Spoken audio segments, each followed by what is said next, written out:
Current options for weight loss medications include the ridiculously named Q-Simiha, a combination of phentermine, the fen and fen-phen, and topiramate, a drug that can cause seizures if you stop it abruptly. It was explicitly rejected multiple times for safety reasons in Europe, but remains for sale here in the USA, or at least at the time I made this video. Belvic is in a similar boat, allowed here, but not in Europe, out of concerns about it possibly causing cancer, psychiatric disorders, and heart valve problems. It's sold in the US for about $200 a month, but if you think that's bad, there's Saxenda, which requires daily injections, listed at the low price of only $1,281, and don't forget the 96 cents for a 30-day supply. It carries a black box warning, FDA's strictest caution about potentially life-threatening hazards for thyroid cancer risk. Paid consultants and employees of the company that makes it argue the greater number of breast tumors found among drug recipients may be due to enhanced ascertainment, meaning easier breast cancer detection just due to the drug's effectiveness.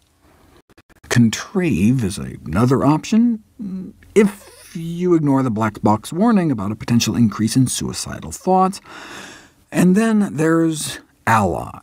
It's the drug that causes fat malabsorption and thereby causes side effects with names like flatus with discharge. It can be your ally in anal leakage. The drug evidently forces the patient to use diapers and to know the location of all the bathrooms in the neighborhood in an attempt to limit the consequences of urgent leakage of oily fecal matter.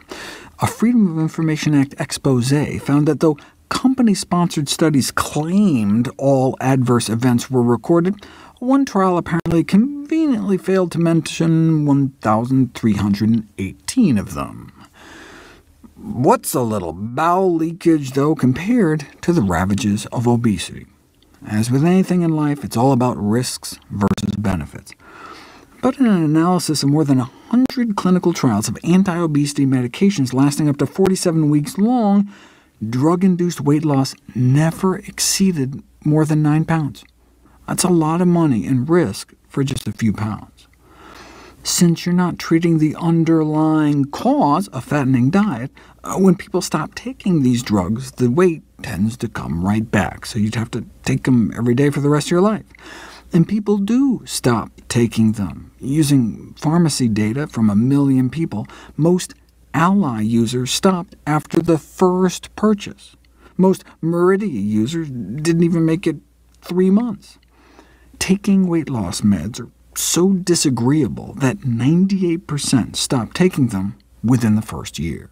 Studies show many doctors tend to overestimate the amount of weight loss caused by these drugs, or were simply clueless. One reason may be that some clinical practice guidelines go out of their way to advocate prescribing medications for obesity. Are they seriously recommending drugging a third of Americans, more than 100 million people? You will not be surprised to learn that the principal authors of the guidelines had a significant financial interest or leadership position in 6 separate pharmaceutical companies that all, coincidentally, worked on obesity drugs.